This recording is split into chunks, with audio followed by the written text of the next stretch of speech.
साहिबगंज शहर के ITI college के समीप संचालित FCI गोदाम में अनाज के बोरे को ट्रकों में उतार चढ़ाव करने को लेकर लगातार चौथे दिन भी मजदूरों के एक पुराने और एक नए गुटों में हुए विवाद को सुलझाने को लेकर जिला प्रशासन की टीम पहुंची और जिला आपूर्ति पदाधिकारी जयदीप तिग्गा और CO अब्दुल समद की मौजूदगी में मामले का निपटारा किया गया। वहीं FCI में लगातार लोडिंग और अनलोडिंग का कार्य बाधित होने से क्षेत्र के लाभुकों के बीच अनाज के वितरण में परेशानी हो रही थी, जिसे लेकर सोमवार को दो गुटों के मजदूर के विवादों को निपटाने के लिए DSO जयदीप तिग्गा और CO अब्दुल समद मौके पर पहुंचे और गोदाम के प्रबंधक रितेश कुमार चौरसिया, ठेकेदार के प्रतिनिधि समेत दोनों गुटों के सरदार के समक्ष निर्णय लेते हुए दोनों गुटों के 30-30 मजदूर को लोडिंग और अनलोडिंग का कार्य करने पर मुहर लगाई गई। आज हम लोगों ने जो है लेबर के द्वारा काम नहीं करने पर DSO सर लोग को बुलाया था। DSO सर और CO सदर CO सर आए थे।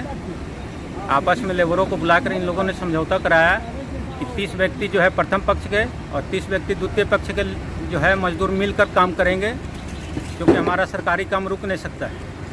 और ये फैसला करके दोनों पक्ष को सुनाकर वो लोग अपना आदेश देकर गाड़ी अपने सामने में जो है घुसवा कर चले गए, ताकि दिन भर जो है सुचारू रूप से काम ढंग से चलता रहे।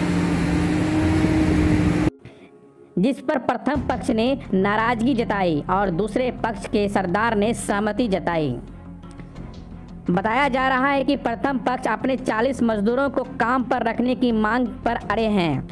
वहीं प्रथम पक्ष के सरदार मोहम्मद सज्जाद ने बताया कि वह लोग कई वर्षों से FCI गोडाउन में काम करते आ रहे हैं। इसी के भरोसे पूरे परिवार का भरण पोषण होता रहा है। कंपनी के अधिकारी मजदूरों की संख्या बढ़ाने को लेकर जिद पर बैठे हैं, जबकि उतना ही काम हम सब 40 मजदूर कर सकते हैं।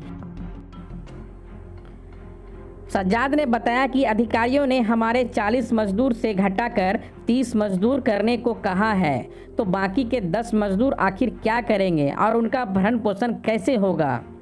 उनकी मांग है कि हमारे 40 मजदूरों को काम पर रखा जाए, अन्यथा हम सभी मजदूर आंदोलन करेंगे।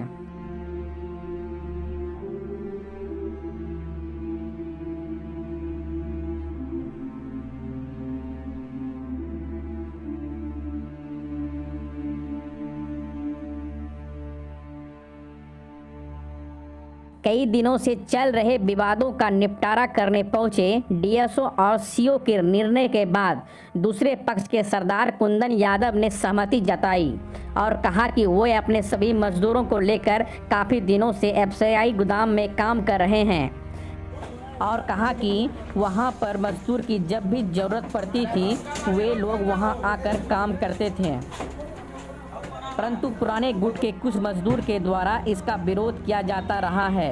कहा कि खाने कमाने पर सभी का बराबर का हक है। हम सभी चाहते हैं कि आगे भी काम को मिलजुल कर करते रहें, ताकि 2 वक्त की रोटी सभी मजदूर भाइयों के साथ साथ सभी परिवार को मिलती रहे। कुंदन कुमार यादव। क्या मामला है? मामला ये है कि हम लोग लोडिंग करना चाह रहे थे, वो करने नहीं दे रहा था। दोनों आदमी मिल कर करना चाह रहे थे। अधिकारी जो आए बोले कि दोनों आदमी मिल कर करो, तो लोग अभी भी तैयार नहीं हुआ है। हम लोग तैयार हैं, दोनों पार्टी मिलकर करेंगे। उसके बाद वो लोग बाहर निकल गया है और हम लोग सब आदमी काम करने के लिए तैयार हैं।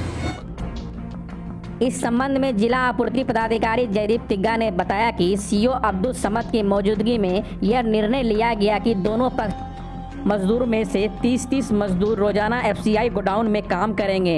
अगर इससे ज़्यादा मजदूर की आवश्यकता पड़ती है तो प्रथम पक्ष के अतिरिक्त मजदूरों को प्राथमिकता दी जाएगी। मजदूर को लाने की जिम्मेदारी प्रथम पक्ष की होगी। उन्होंने यह भी कहा कि यह निर्णय लिया गया है कि इसके बाद अगर कोई पक्ष निर्णय नहीं मानता है तो FCI गोडाउन में काम को सुचारू रूप से चलता रहेगा और जरूरत पड़ी तो पुलिस बल का भी प्रयोग किया जाएगा, ताकि सरकारी कार्यों की हानि ना हो और सही समय पर अनाज का भुगतान हो सके। 4 दिन से लोडिंग अनलोडिंग बाधित था। बीच में SDO साहब CO साहब भी आए थे, तो उन्होंने भी प्रयास किया, लेकिन लेबर लोग तो तैयार नहीं हो रहे हैं। और जो कि इन लोगों का डिमांड है कि सारे हमारा लेबर रहेगा, और द्वितीय पक्ष है जो लोकल है वो लोग भी काम करना चाहते हैं। ठेकेदार के द्वारा बताया गया कि यहाँ पाकुड़ भी अटैच है इस गोदाम में, गोड्डा भी है, साहेबगंज भी है, प्लस CMR जो है धान का भी यहीं जमा हो रहा है। तो काम की अधिकता यहाँ बढ़ गया है। 60 लेबर का लिस्ट दिया है ठेकेदार जो यहाँ का है, तो 60 के ये में हम लोगों ने एक समझौता किया कि 30 लेबर प्रथम पक्ष का रहेगा और 30 लेबर द्वितीय पक्ष का रहेगा, और इसके अलावा अगर लेबर बढ़ेगा तो प्रथम पक्ष ही अपना लेबर देगा। तो जो प्रथम पक्ष जो पुराने लोग हैं वो लोग तैयार नहीं हो रहे हैं इस बात पर, और जो कि लोडिंग हमारा बंद है, लैप्स होने का खतरा है। हमने ज़बरदस्ती प्रशासन को बोला है, CO साहब SDO साहब को, कि लोडिंग तो हो गई, उनके देख रेख में अगर कोई रोकेगा तो उसमें कार्रवाई करने के लिए। तो ट्रक अभी लोडिंग चालू हुआ है, और अगर इसी समझौता के तहत तो लोग काम करने मांग रहे हैं तो काम करेंगे, नहीं तो फिर हमारे पास विकल्प से काम कराया जाएगा, क्योंकि अनाज ये गरीबों का है, वो सही समय पर पहुँचना चाहिए।